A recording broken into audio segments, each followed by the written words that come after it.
தேவாலயம் கடலூர் மாவட்டம் பாதிரிக்குப்பம் பகுதியிலே 2012ஆம் ஆண்டு பிரதிஷ்டை செய்யப்பட்டு ஆராதனை நடைபெற்று வருகிறது. அப்போதிலிருந்தே பல்வேறு முன்னேற்ற திட்டங்களையும் செயல்படுத்தி வருகிறது.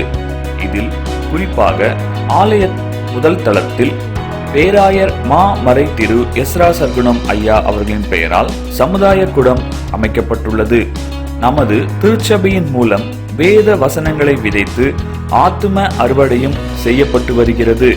அதன் பலனாக ஞானஸ்நானம் கொடுக்கப்பட்டு மக்கள் சபையில் சேர்க்கப்படுகின்றார்கள். ஆலயம் அமைந்துள்ள கிராமத்தை சுற்றியுள்ள ஏழை எளிய மாணவ மாணவிகளுக்கு கிரேஸ் லேர்னிங் சென்டர் மூலமாக பயிற்சி வகுப்புகள் நடைபெற்று வருகிறது. சிறு பிள்ளைகளுக்கான ஞாயிறு பள்ளி சண்டே கிளாஸ் நடத்தப்படுகிறது. பாடல் பயிற்சி மற்றும் துதி பாடல் ஆராதனைகள் நடத்தப்பட்டு வருகிறது. கொரோனா ஊரடங்கு காலங்களிலே அத்தியாவசிய பொருட்கள் சபை விசுவாசிகளுக்கு மட்டும் அல்லாது பிற மக்களுக்கும் வழங்கப்பட்டது. இந்த காலங்களில் பல மிஷனரி ஊழியர்களுக்கும் தேவையான உதவிகள் செய்யப்பட்டது. அனுதினமும் காலை ஜெபம் ஆலயத்தில் நடைபெற்று வருகிறது. இந்த ஜெபத்தின் மூலம் பலவிதமான ஆசீர்வாதங்களை நாம் பெற்று வருகிறோம். அதில் ஒன்று, ஆலய விஸ்தரிப்புக்காக பின்புறமாக உள்ள நிலத்தை வாங்கியுள்ளது. இப்பொழுது ஆலயத்தை விஸ்தரிக்க வேண்டும், ஆலய முகப்பில் ஆலய மணி கோபுரம் எழுப்ப வேண்டும், போதகர் இல்லம் கட்ட வேண்டும் என திட்டமிடப்பட்டுள்ளது. இதற்கான தேவைகளுக்காக நாம் ஜெபிப்போம், பங்கு பெறுவோம், பங்களிப்போம். பிரியமானவர்களே, உங்கள் அனைவரையும் ECI திருச்சபை பாதிரிக்குப்பம் மகிமையின் தேவாலயத்திற்கு வந்து கிறிஸ்துவின் மகிமையும் ஜெப வல்லமையின் அனுபவத்தையும் பெற்றுக்கொள்ள அன்புடன் அழைக்கிறோம். ஆண்டவர் உங்களை ஆசீர்வதிப்பாராக.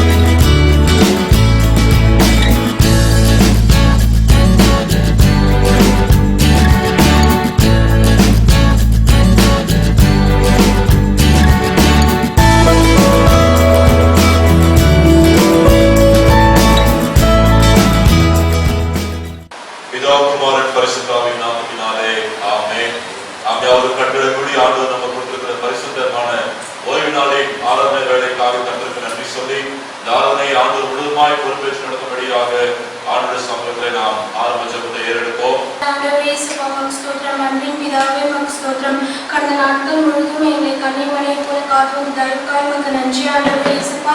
இந்த நேரத்திலும் கூட உன்னை நோக்கி பார்த்தீர்கள் ஒரு கிருபை தந்தீரே சாமி, அதுக்காக உமக்கு நன்றி ஆண்டவரே. எங்க வந்துள்ள ஒவ்வொருத்தரையும் ஆசீர்வதிங்க ஆண்டவரே, ஒவ்வொரு குடும்பமும் ரட்சிக்கப்படணும் ஆண்டவரே இயேசுப்பா. இந்த நேரத்திலும் கூட இந்த ஆராதனை முழுவதும் நீங்கள் எங்களோடு இருந்து வழிநடத்தபடியா ஜெபிக்கிறோம் ஆண்டவரே. இந்த ஆராதனை முடிகிற வரைக்கும் எங்க கூட இருந்து வழிநடத்துங்க ஆண்டவரே இயேசுப்பா. பிரசங்க பகுதிக்காக ஜெபிக்கிறோம் ஆண்டவரே இயேசுப்பா. பேச போகிற தேவதாசை வைத்து நீங்க வெளிப்படுங்க சாமி. உமது வேதத்தில் இருக்கிற பரிசுத்தமான வசனம் எங்க மனசுல பரிசுத்தமாவதையே நீங்க தான் ஆண்டவரே இயேசுப்பா கிருபை செய்யணும். இன்னும் யாரெல்லாம் தடைபட்டு இருக்காங்களோ அவங்களெல்லாம் சீக்கிரமா துரிதமாய் கொண்டு வந்து சேர்க்கும்படியா ஜெபிக்கிறோம் ஆண்டவரே இயேசுப்பா. இந்த ஆராதனை முழுவதும் எங்க கூட இருந்து வழிநடத்துங்க. உயிருள்ள சாட்சிகளை எங்கள் மத்தியில் எழுப்புங்க சாமி. தொடர்ந்து நீங்க எங்களோடு இருங்க ஆண்டவரே இயேசுப்பா. காணிகை பாட்டு ஜெபம் எல்லாத்தையும் நீங்க எங்க கூட இருந்து வழிநடத்துங்க சாமி. இயேசுவின் ஜெபத்திலும் சொல்லும் நல்ல பிதாவே. ஆமென். கர்த்தருடைய பரிசுத்த நாமத்துக்கு மகிமை உண்டாகும். நம்முடைய ஆராதனை ஆரம்பத்திற்காக பாடல் தாளிலே முதலாவது பாடல் திருமுதற் திருவாசகனை சரணம் என்ற பாடலை பாடலாம்.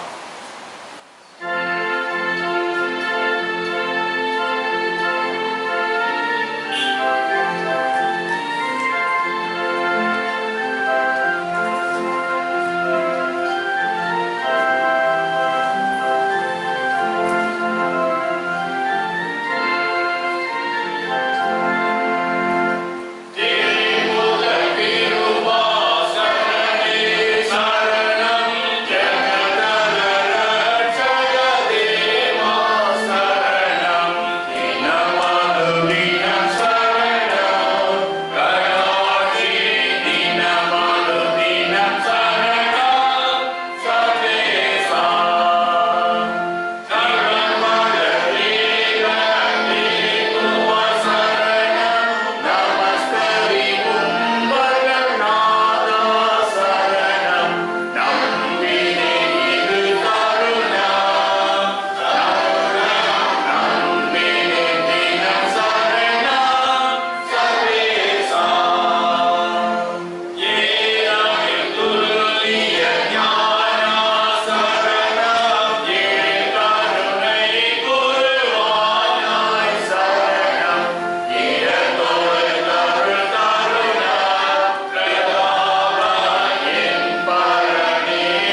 கடவோம்.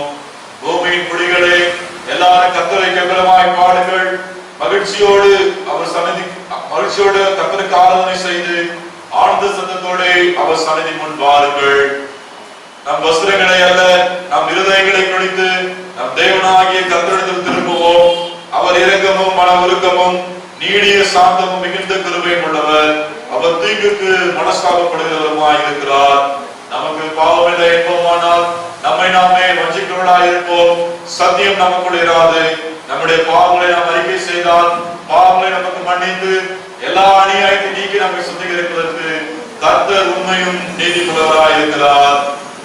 பிரியமானவர்களே, நம்முடைய பரமபிதாவாகிய சர்வவல்லமையுள்ள தேவனுடைய அளவிலான தயவினாலும் இரக்கத்தினாலும் பாவ மன்னிப்பை பெறுவதற்காக நாம் செய்த பலவிதமான பாவங்களையும் அக்கிரமங்களையும் அவர் சந்நிதியில் மாயமாய் மறைத்துக் கொள்ளாமல் பணிவும் தாழ்மையும் துக்கமும் கீழ்ப்படுத்தும் இருதயத்தோடு அறிக்கையிட வேதவசனம் பற்பல வாங்கிகளை ஏறுகிறது. நாம் எக்காலத்திலும் தேவனுக்கு முன்பாக நம்முடைய பாவங்களை மனத்தாழ்மையாய் அறிக்கையிட வேண்டுவதுமன்றி அவருடைய திருக்கரலினாலே நாம் பெற்றுக்கொண்ட மேன்மையான உபகாரங்களுக்காக ஸ்தோத்திரம் செலுத்தவும் மிகவும் சிறந்த அவருடைய புகழை பிரசாரம் பண்ணவும் அவருடைய மகா பரிசுத்த வசனத்தை கேட்கவும் நம்முடைய சரீரத்திற்கும் ஆத்மாவுக்கும் தேவையானவர்களை வேண்டிக் கொள்ளவும் நாம் கூடி வந்திருக்கிற இத்தருணத்தில் பாவங்களை அறிக்கையிடுவது நமது விசேஷித்த கடமையா இருக்கிறது. ஆகையால் இங்க இருக்கிற நாம் யாவது சுத்த இதயத்தோடும் தாழ்ந்த சத்தத்தோடும் பரம கிருபாசனத்திலே சேர்ந்து பாவரிக்கை செய்ய கடவோம். பொதுவான பாவரிக்கை சபத்தின் மூலமாக நம்முடைய பாவங்கள் குற்றங்களை நாம் அறிக்கை செய்வோம். சர்வவல்லமையும் மிகுந்த இரக்கமுள்ள பிதாவே, நம்பிக்கையான ஆணைகளை போல நாங்களும் வழிகளை விட்டு வழியாக போனோம். எங்களுடைய யோசனைகளுக்கும் விருப்பங்களுக்கும் மிகவும் அணுகி நடந்தோம். அது பரிசுத்த கருணைக்கு விரோதமாய் குற்றம் செய்தோம். செய்யப்பட்டதை செய்யாமல் செய்யப்படாததை செய்து வந்தோம். எங்களுக்கு சுகமே இல்லை. ஆனாலும் நாங்களே தேவனின் கர்த்தராகிய இயேசு கிறிஸ்துவின் மூலமாய் மனிதர் அழிச்ச பற்பல வாக்குறுதிகளின்படியே வாக்கியப்படும் குற்றமாக இருக்கிறோம். எங்களை அறிக்கையின் மேல் பொறுமையாயிரும் பாவத்தின் பக்கங்களை சீர்படுத்தும். மிகவும் அழைப்புள்ள பிதாவே, பரிசுத்த நாமத்தில் விளையாடாதபடி நாங்கள் தேவனையும் நீதியும் தெரிந்த புத்திரராக இயேசு கிறிஸ்துவின் பிரவேசிக்கிறோம். ஆமென். சேனைகளின் கர்த்தர் பரிசுத்தர் பரிசுத்தர் பரிசுத்தர் என்று நித்தமும் போற்றப்படுகின்ற பரிசுத்தத்தின் மகத்துவம் உள்ள எங்கள் அன்பின் நல்ல ஆண்டவரே, நன்றியோடு துதிக்கிறோம், ஸ்தோத்திரிக்கிறோம். கர்த்தர் எங்களுக்கு கொடுத்திருக்கிற நல்ல சந்தோஷமான மன மகிழ்ச்சியான ஆசீர்வதிக்கப்பட்ட குளிர்ச்சியான காலை வேளைக்காக நன்றியோடு நாங்கள் துதிக்கிறோம். இம்மட்டுமாய் உங்களுடைய கிருபையும் இரக்கமும் தயவும் எங்களோடு கூட இருந்து எங்களை தாங்கி ஏந்தி பலப்படுத்தி தப்பித்து பாதுகாத்து 17 நாட்கள் உங்களுடைய கிருபை எங்களை நிறைந்ததற்காக ஸ்தோத்திரிக்கிறோம். அப்பா, 18வது நாளிலே உங்களுடைய பரிசுத்தமான ஆலயத்தில் நாங்கள் கூடுபிடிக்கும், உம்மை பாடவும் துதிக்கவும், உங்களுடைய வார்த்தைகளை வாசிக்கவும் கேட்கவும், உங்களுடைய ஆண்டவரே ஆசீர்வாதத்தை பெற்றுக்கொள்ள வந்து மறுபடியாக எங்களுக்கு பாராட்டின ஆண்டவரே இந்த உன்னதமான நேரத்துக்காக நன்றி சொல்லி துதிக்கிறோம். எங்கள் ஒவ்வொருவரையும் தாழ்த்தி சம்பந்தத்தில் அர்ப்பணிக்கிறோம். கடந்த நாட்களில் ஒருவேளை உங்களுக்கு பிரியமில்லாத ஆண்டவரே வார்த்தையை பேசியிருந்தால், அந்த பார்வையை நாங்கள் பார்த்திருந்தால், எங்கள் சிந்தனைகளிலே எங்களுடைய ஆண்டவரே இதயத்தின் எண்ணத்துல நாங்கள் ஏதாவது குற்றங்கள் முறைகள் செய்திருக்கோமானால், மற்றொரு விதமான தீங்கு நாங்கள் நினைத்திருக்கோமானால், ஒரு விஷயம் எங்களை மன்னித்து பரிசுத்தமாக ஒப்புக் கொடுக்கிறோம். ஆவியானவரே, நீர் எங்களை தகுதிப்படுத்தினப்பா, உங்களுடைய ஆராதனையில நாங்கள் நிற்கும்படியாக தகுதிப்படுத்தோம். உங்களுடைய ஆசீர்வாதத்தை பெற்றுக் கொள்ளும்படியாக எங்களை தகுதிப்படுத்த அர்ப்பணிக்கிற சுவாமி, இந்த காலை வேளையிலே கூட எங்கள் தேசத்துக்காக நன்றி சொல்லி துதிக்கிறோம். நீர் எங்களுக்கு கொடுத்திருக்கிற நல்ல தேசத்துக்காக நன்றி அப்பா.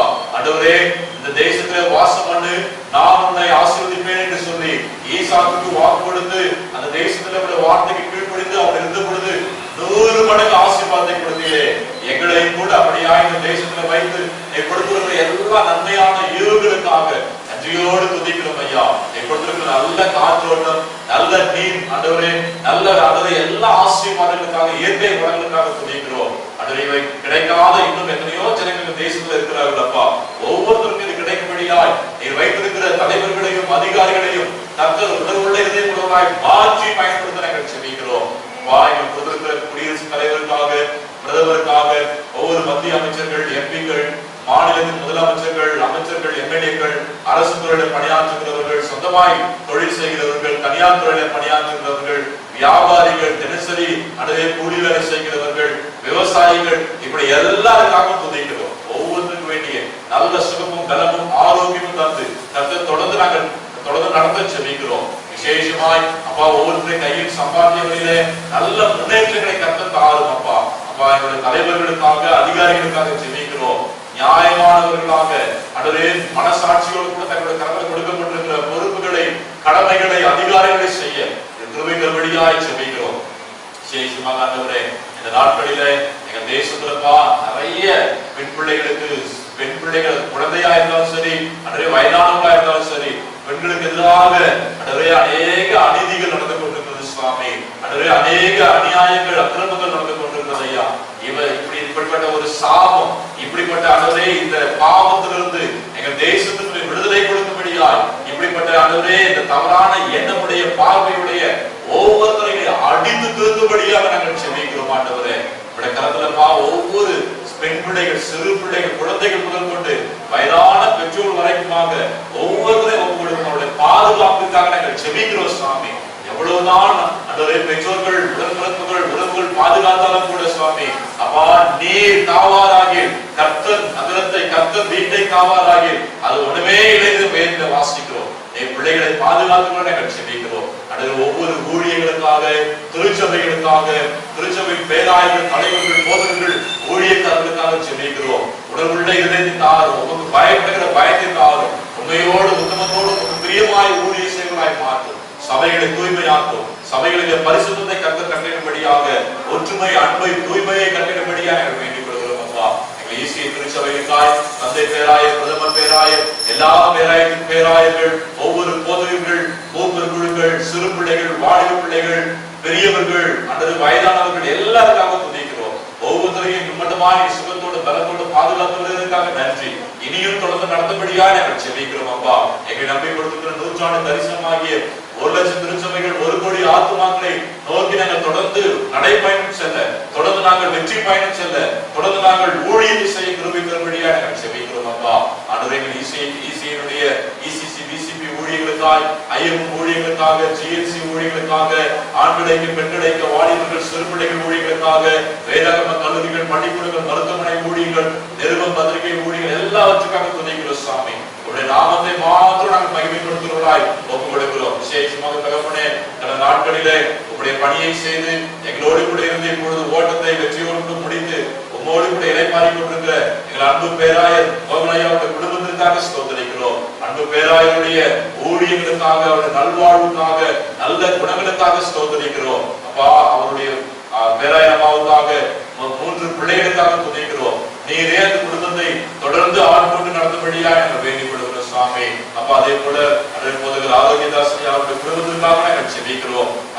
போதகருக்காக, அவருடைய ஊழியத்துக்காக, அவருடைய நற்பண்புகளுக்காக ஸ்தோத்திரிக்கிறோம். அவர் விட்டு சென்றிருக்கிற போதகரம்மா அருமையான அந்த குழந்தையை கர்த்தரின் பொறுப்பேற்றுக் கொள்வீராக.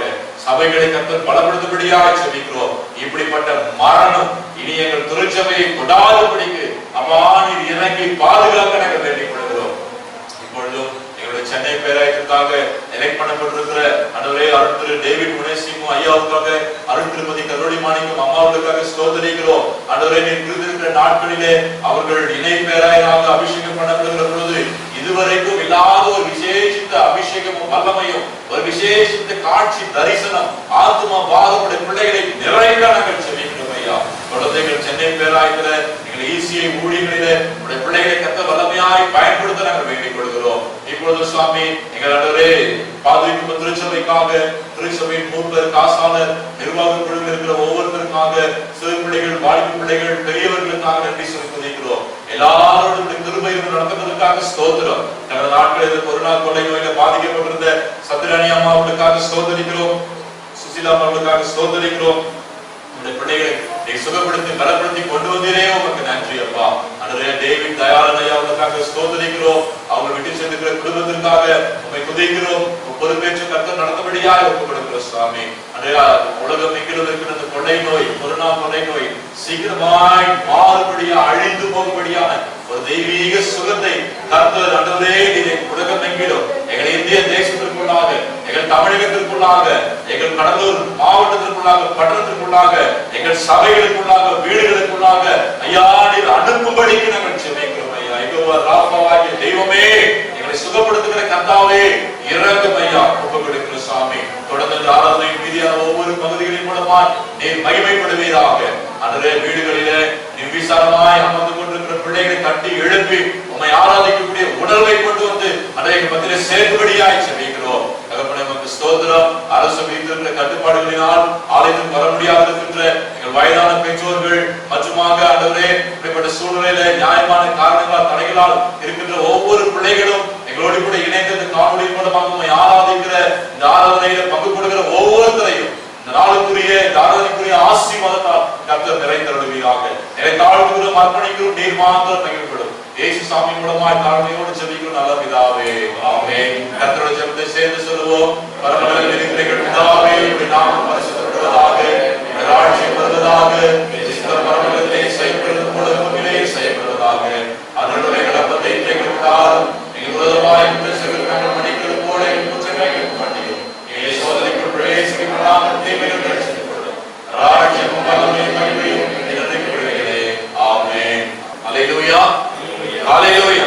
கர்த்தருடைய பரிசுத்த நாமத்திற்கு மகிமை உண்டாகட்டும். ஆண்டவராகிய இயேசு கிறிஸ்துவின் நாமத்தினாலே இந்த ஆராதனைக்கு வந்திருக்கிற யாவரையும் அன்போடு கூட வாழ்த்துகின்றேன், வரவேற்கின்றேன். கர்த்தர் நம்ம ஒவ்வொருவரையும் ஆசீர்வதிப்பாராக. இப்பொழுது சாட்சியின் நேரம். சாட்சி சொல்கிறவர்கள் முன்பதாக வந்து சுருக்கமாக உங்கள் சாட்சிகளை பகிர்ந்து கொள்ள அன்போடு கூட அழைக்கின்றேன். தேவனுடைய பரிசுத்த நாமத்துக்கு ஸ்தோத்திரம். ஒரு அருமையான சாட்சியை நான் மத்தியில பகிர்ந்து கொள்ள நான் தேவன் முன்பாக நிற்கிறேன். சென்ற ஜனவரி மாசத்துல இருந்து ஒரு சகோதரருக்காக காலையில 6 to 6:30 ஜெபத்துல நம்ம ரொம்ப ஜெபிச்சுட்டு வந்துட்டு இருந்தோம். என்னன்னா அவருக்கு வந்து கிட்னி செயல் இழந்துருச்சு. கிட்னி டிரான்ஸ்பிளான்ட் பண்ணணும், ஆனா கிட்னி கிடைக்கல. ஒரு இந்து சகோதரர் தான் அவரு. அந்த குடும்பம் ரொம்ப கண்ணீர்ல இருந்தாங்க. ஆனா நம்ம ஆலயத்துல காலையில அந்த 6ல இருந்து 6:30 வரைக்கும் உள்ள ஜெபத்தை தினமும் விடாம அவருக்கு ஜெபிச்சுட்டே வந்தோம். என்ன ஆச்சரியம்னா லாக்டவுனுக்கு முந்தின நாள் தான் அந்த ஹாஸ்பிட்டல்ல கடைசி ஆபரேஷன். இவருக்கு அன்னைக்கு அந்த ஆபரேஷன் நடக்க தேவன் கிருபை செய்தார். இல்லைன்னா அந்த 7 மாசத்துக்குள்ள என்ன நடந்திருக்கும் தெரியாது. லாக்டவுனுக்கு முந்தின நாள் அவருக்கு ஆபரேஷன். அதுவும் இல்லாம அன்னைக்கு அவருக்கு ஒரு பர்டிகுலர் மருந்து வேணுமா, அது மெட்ராஸ்லாம் கிடைக்குமா, இங்க இல்ல. அதே மாதிரி போக்குவரத்து நிக்கிறதுக்கு முந்தின நாள் போய் அந்த மருந்தும் அவங்க வாங்கிட்டு வந்துட்டாங்க. அங்க இப்படியாக அவருக்கு ஆபரேஷன் நடந்து எப்படி இருப்பார், அவங்க அப்பா தான் அவருக்கு கிட்னி கொடுத்தாங்க. 2 பேரும் எப்படி இருப்பாங்களோன்னு சொல்லி கொடுக்கறதுல ரொம்ப ஒரீடா இருந்தாங்க. ஆனா நம்ம விடாம அவங்களுக்காக ஜெபம் பண்ணிட்டு வந்தோம். ஆண்டவர் நல்ல அற்புத சுகத்தையும் கொடுத்து நேற்று வந்து அவங்க மாமியார் கிட்ட சொல்லிட்டு போறாங்க, நீங்க எங்களுக்காக ப்ரே பண்ணீங்க, என் மருமகன் வேலைக்கு போயிட்டாங்க, முதல் சம்பளம் வாங்கிட்டாங்க அப்படின்னு சொல்றாங்க. ஆக தேவன் மகிமையின் தேவன், மகிமையின் தேவாலயத்தை தேவனுடைய மகிமையை நம்மால் உணர முடிகிறது. அந்த 6ல இருந்து 6:30 வரைக்கும் நம்ம பண்ற ஒவ்வொரு ஜெபத்துக்கும் என் தேவன் நிறைய பேருக்கு குழந்தை பாக்கியம், நிறைய பேருக்கு கல்யாணம் நடந்துக்காங்க. அந்த நேரத்துல நீங்க எல்லாரும் விசேஷமா இந்த ஜெபத்துல கலந்துக்கோங்க. இல்லைன்னா அந்த நேரத்துல வீட்டுல நீங்க சேர்ந்து ஜெபம் பண்ணுங்க. உண்மைக்குமே நம் தேவன் அற்புதத்தின் தேவன், தேவனுக்கே மகிமை உண்டாகுறாங்க. அல்லேலூயா. அல்லேலூயா. நாம் தொடர்ந்து வேத பகுதியை வாசிக்க கேட்கலாம். வாசிக்கும்படியாக தெரிந்து கொள்ளப்பட்ட வேத பாடம் அப்போஸ்தலனாகிய பவுல் கொரிந்தியருக்கு எழுதின முதலாம் நிருபம் 11ஆம் அதிகாரம் வசனங்கள் 23 33 முடிய. 1 கொரிந்தியர் 11ஆம் அதிகாரம் வசனங்கள் 23 முதல். பக்கம் 237 புதிய ஏற்பாடு. நான் உங்களுக்கு ஒப்பித்ததை கர்த்தரிடத்தில் பெற்றுக்கொண்டேன். என்னவெனில் கர்த்தராகிய இயேசு தாம் காட்டிக் கொடுக்கப்பட்ட அன்று ராத்திரியிலே அப்பத்தை எடுத்து ஸ்தோத்திரம் பண்ணி அதை பிட்டு, நீங்கள் வாங்கி புசியுங்கள், இது உங்களுக்காக பிற்கப்படுகிற என்னுடைய சரீரமாய் இருக்கிறது, என்னை நினைவு கூறும்படி இதை செய்யுங்கள் என்றார். போஜனம் பண்ணின பின்பு அவர் அந்தபடியே பாத்திரத்தையும் எடுத்து, இந்த பாத்திரம் என் இரத்தத்தினால் ஆக்கிய புது உடன்படிக்கையாய் இருக்கிறது, நீங்கள் இதை பானம் பண்ணும் போதெல்லாம் என்னை நினைவு கூறும்படி இதை செய்யுங்கள் என்றார். ஆகையால் நீங்கள் இந்த அப்பத்தை புசித்து இந்த பாத்திரத்தில் பானம் பண்ணும் போதெல்லாம் கர்த்தர் வருமளவும் அவருடைய மரணத்தை தெரிவிக்கிறீர்கள். இப்படி இருக்க எவன் அபாத்திரமாய் கர்த்தருடைய அப்பத்தை புசித்து அவருடைய பாத்திரத்தில் பானம் பண்ணுகிறானோ அவன் கர்த்தருடைய சரீரத்தையும் இரத்தத்தையும் குறித்து குற்றம் உள்ளவனாய் இருப்பான். எந்த மனுஷனும் தன்னைத்தானே சோதித்தறிந்து இந்த அப்பத்தில் புசித்து இந்த பாத்திரத்தில் பானம் பண்ண கடவன். எண்ணத்தினாலெனில் அபாத்திரமாய் போஜனபானம் பண்ணுகிறவன் கர்த்தருடைய சரீரம் இன்னதென்று நிதானித்து அறியாததினால் தனக்கு ஆக்கினை தீர்ப்பு வரும்படி போஜனபானம் பண்ணுகிறார். இது நிமித்தம் உங்களில் அநேகர் பலவீனரும் வியாதி உள்ளவர்களுமாய் இருக்கிறீர்கள். அநேகர் நித்திரையும் அடைந்திருக்கிறார்கள். நம்மை நாமே நிதானித்து அறிந்தால் நாம் நியாயம் தீர்க்கப்படும். நாம் நியாயம் தீர்க்கப்படும் போது உலகத்தோட ஆக்கினைக்குள்ளாக தீர்க்கப்படாதபடிக்கு கர்த்தராலே சிட்சிக்கப்படுகிறோம். ஆகையால் என் சகோதரரே, நீங்கள் போஜனம் பண்ண கூடி வரும்போது ஒருவருக்காக ஒருவர் காத்திருங்கள். வாசிக்கும்படியான வேத பாடம் வாசித்தாயிற்று. கிறிஸ்துவே உமக்கே மகிமை உண்டாவதாக. ஆமென். நாம் எழுந்திருந்து சங்கீதத்தை நாம் மாறி மாறி வாசிப்போம். இந்த நாளுக்காக குறிக்கப்பட்டிருக்கிற சங்கீத பகுதி 46ஆம் சங்கீதம். சங்கீதம் 46 11ஆம் வசனம், கடைசி வசனத்தை அனைவரும் சேர்ந்து சொல்லுவோம். தேவன் நமக்கு அடைக்கலமும் பலனும் ஆபத்து காலத்தில் அனுகூலமான துணையுமானவர்.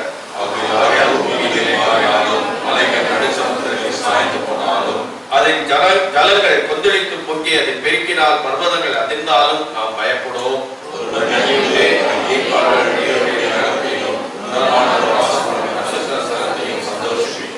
தேவன் அதில் நடுவில் இருக்கிறார், அது அசையாது.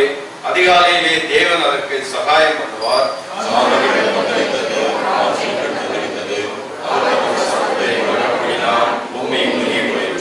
சேனைகளின் கர்த்தர் நம்மோடு இருக்கிறார். யாக்கோபின் தேவன் நமக்கு உயர்ந்த அடைக்கலமானவர். அவர் பூமியின் கடைமுனை மட்டும் யுத்தங்களை ஓயப்படுகிறார். வில்லை ஒடித்து ஈட்டியை முறிக்கிறார். ரதங்களை நெருப்பினால் சுட்டிருக்கிறார்.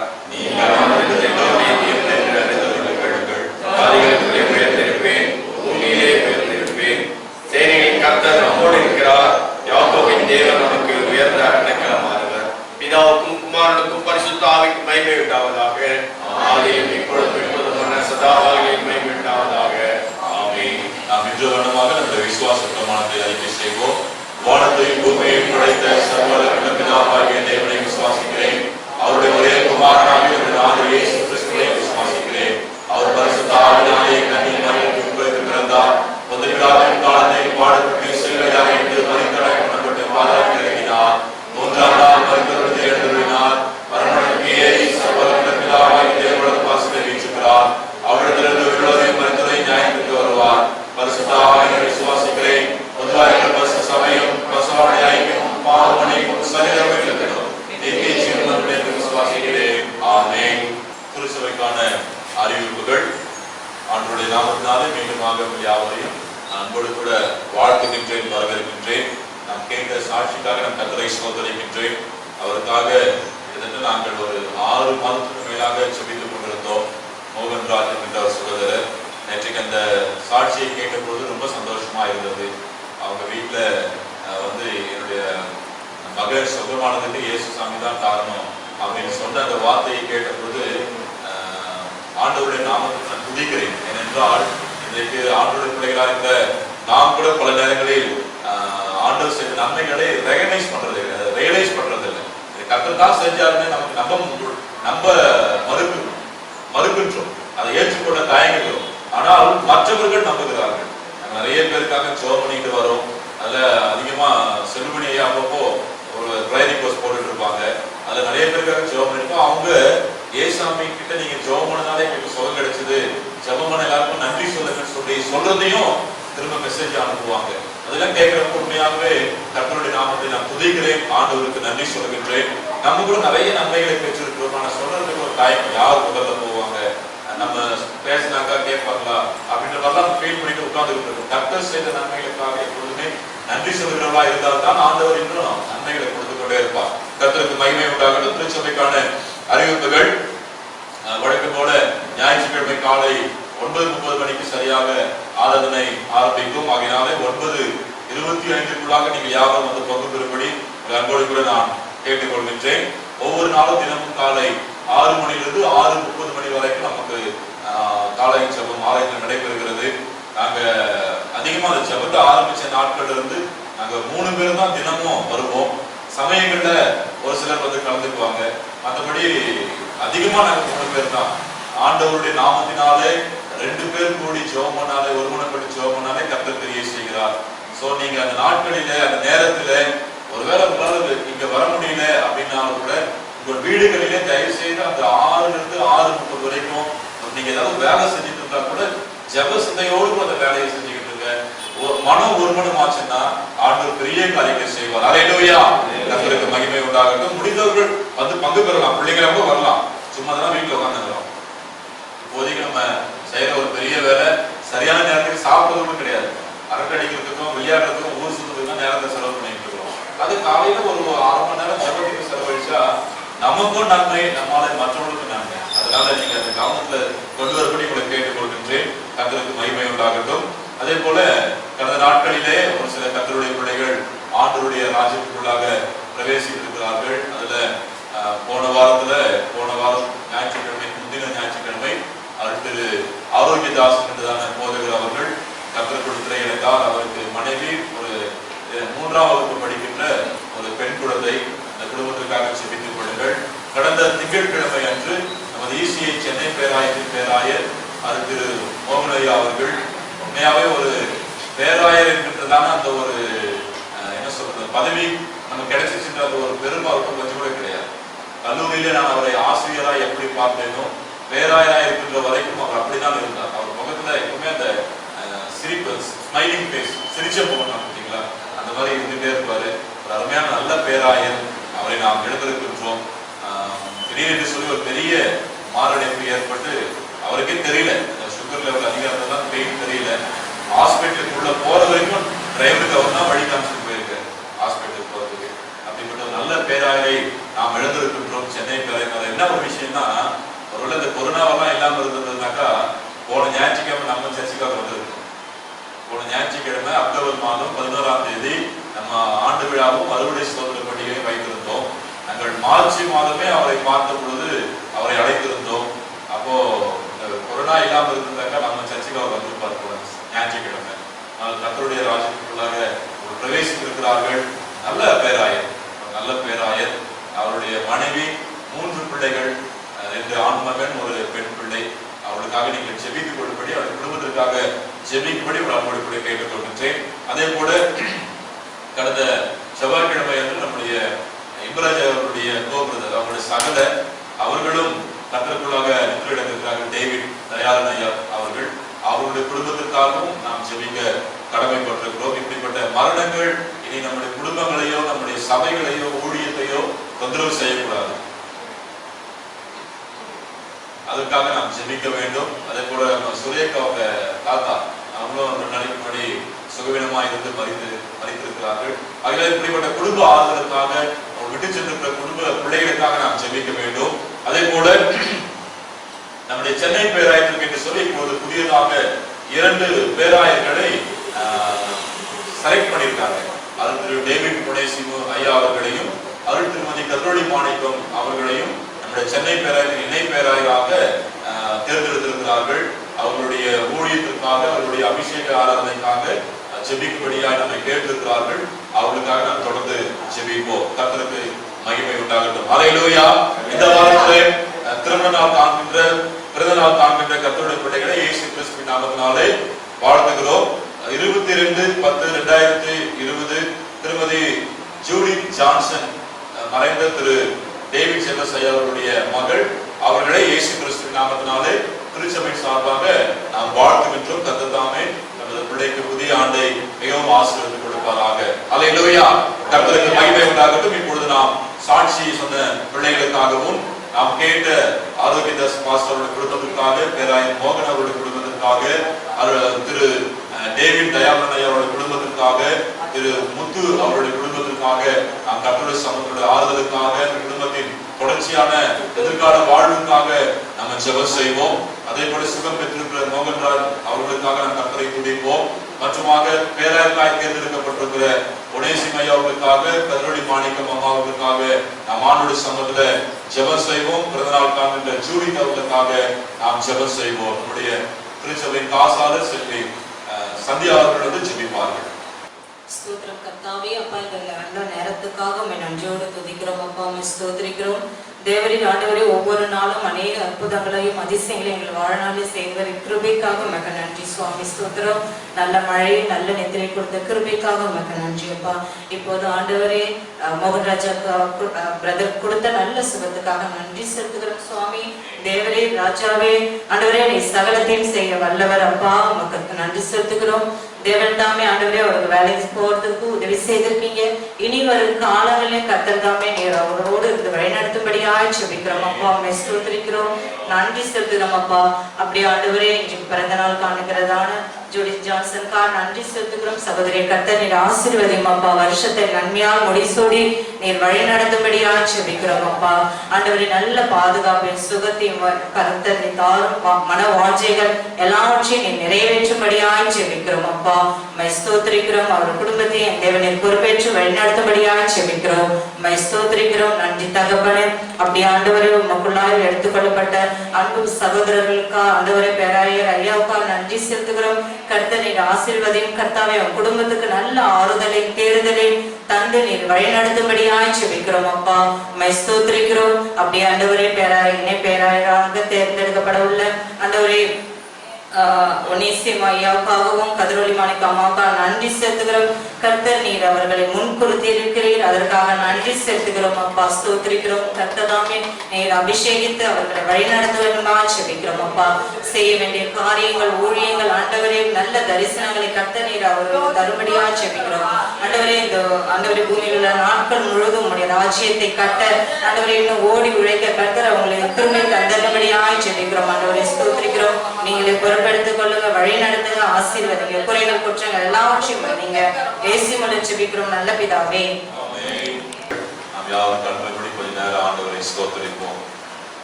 ஹல்லேலூயா, ஹல்லேலூயா. கர்த்தரை எல்லா காலத்திலும் ஸ்தோத்திரிப்பேன். சொல்லி எப்போதுமே வாயிலே. இந்த சங்கீதத்தினுடைய முதல் பகுதியில சங்கீதம் எந்த சூழ்நிலையில் எழுதப்பட்டது என்று போட்டிருக்கு, பார்த்திருக்கீங்களா? என்ன போட்டு தெரியுமால?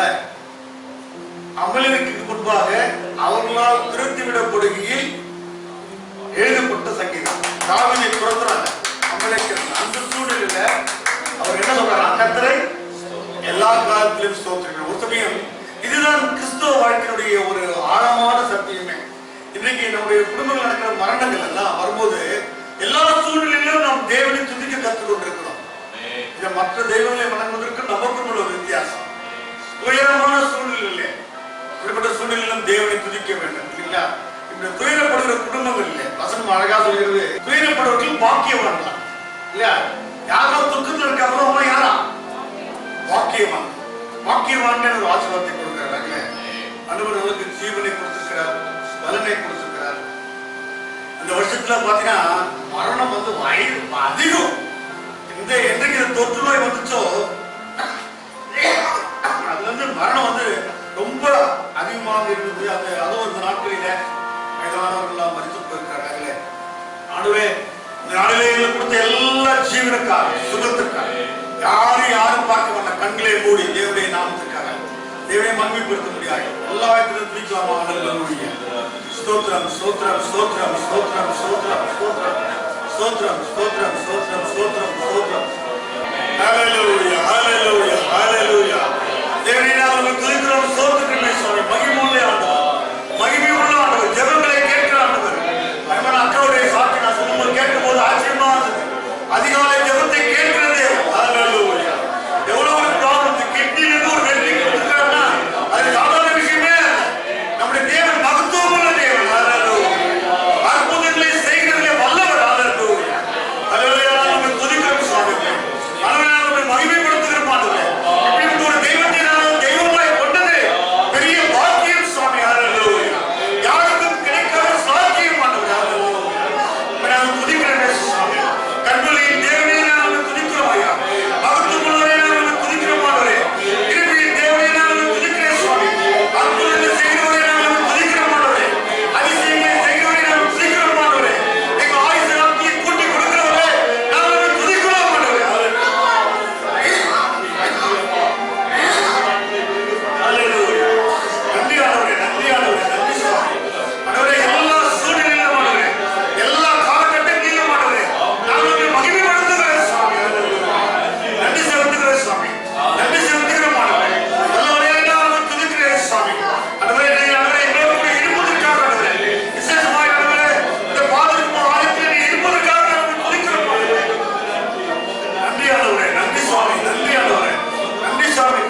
இந்த மாதத்தை அடவே நாங்கள் இன்னும் ஒரு சில நாட்களில் முடிக்க போகிறோம். கிருபைகளோ கூட மகிமையின் ஆலயத்தில் நீங்க மகிமைப்பட்டதற்காக மகிமைக்குள்ளா எங்களை நீர் கொண்டு வந்ததற்காக வார்த்தைகளை உள்ளங்களை புதுப்பிக்கிட்ட மாட்டேன். புதிய கிருபையால் பயன்படுத்தும்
நல்ல பிதாவே. ஆமென். ஹல்லேலூயா ஹல்லேலூயா. கர்த்தருடைய பரிசுத்த நாமத்திற்கு மகிமை உண்டாகட்டும். மீண்டுமாக உங்கள் யாவரையும் இயேசு கிறிஸ்துவின் நாமத்தினாலே அன்போடு உங்களை வாழ்த்துகின்றேன், வரவேற்கின்றேன். கர்த்தர் தாமே உங்கள் ஒவ்வொருவரையும் ஆசீர்வதிப்பாராக. ஆண்டவருடைய நாமத்தினாலே நாம் இந்த மாதத்தினுடைய 3வது ஞாயிற்றுக்கிழமைக்கு நேராக கடந்து வரும்படியாக இன்னொரு ஓய்வு நாளை கர்த்தர் நமக்கு தந்திருக்கிறார். கர்த்தரை ஸ்தோத்திரிக்கின்றோம். ஆண்டவர் வேதத்தில் கொடுத்திருக்கிற அத்தனை வசனங்களும் நமக்கு வாக்குத்தத்தங்கள் தான்.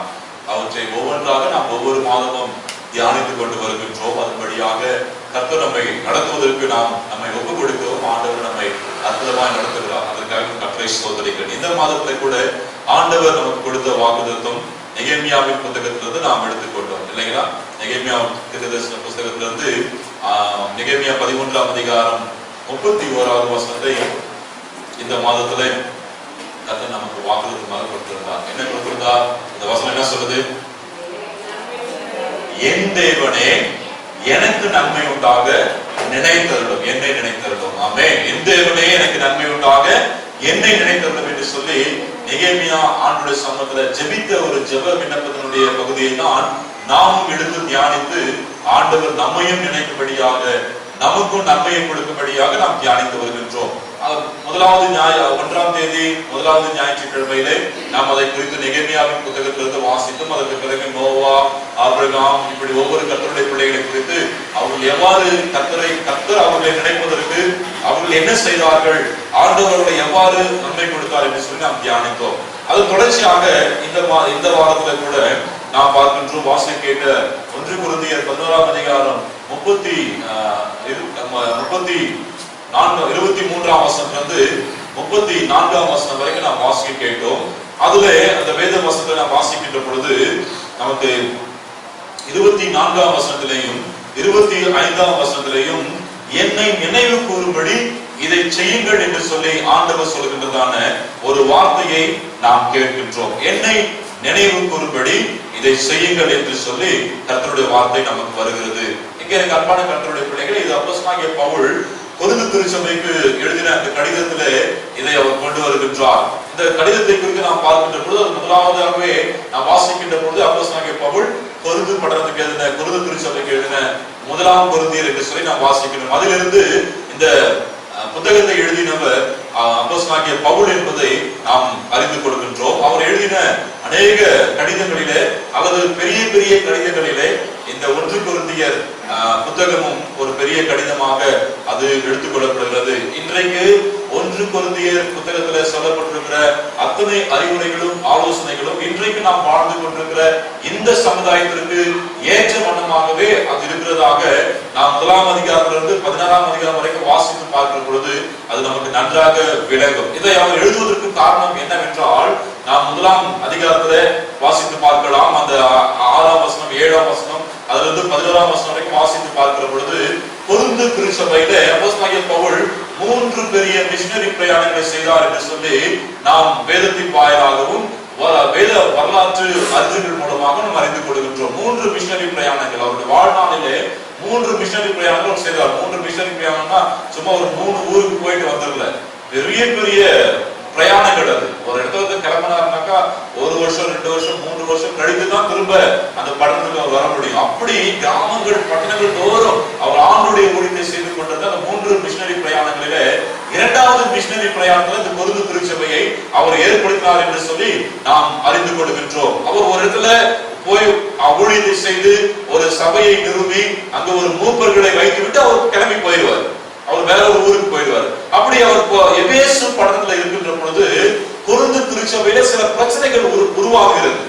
கொரிந்து திருச்சபையில சில பிரச்சனைகள் உருவாகிறது என்று சொல்லி அங்க இருக்கின்ற குலவையாளர் வீட்டாளர் மூலமாக அவர் அறிந்து கொள்கிறார். அதை அறிந்ததினால அவர் ரொம்ப வேதனை அடைந்து திருச்சபை இப்படிப்பட்ட பிரச்சனைகள் நிறைந்திருக்கிறதா, இதை உடனே சரி செய்ய வேண்டும் என்று சொல்லிதான் இந்த 1 கொரிந்தியர் புத்தகத்தை அவர் எழுதினதை நாம் பார்க்கின்றோம். இந்த கொரிந்து பட்டணத்தை குறித்து நாம் பார்த்தோமானால் ஒரு பெரிய கமர்ஷியல் சிட்டி, அது ஒரு ட்ரேட் சென்டர் கூட சொல்லலாம். அதாவது வணிகம் செய்யக்கூடிய ஒரு பெரிய பட்டணம். நிறைய ஃபேக்டரிஸ், இண்டஸ்ட்ரீஸ், கப்பல் போக்குவரத்து, நிறைய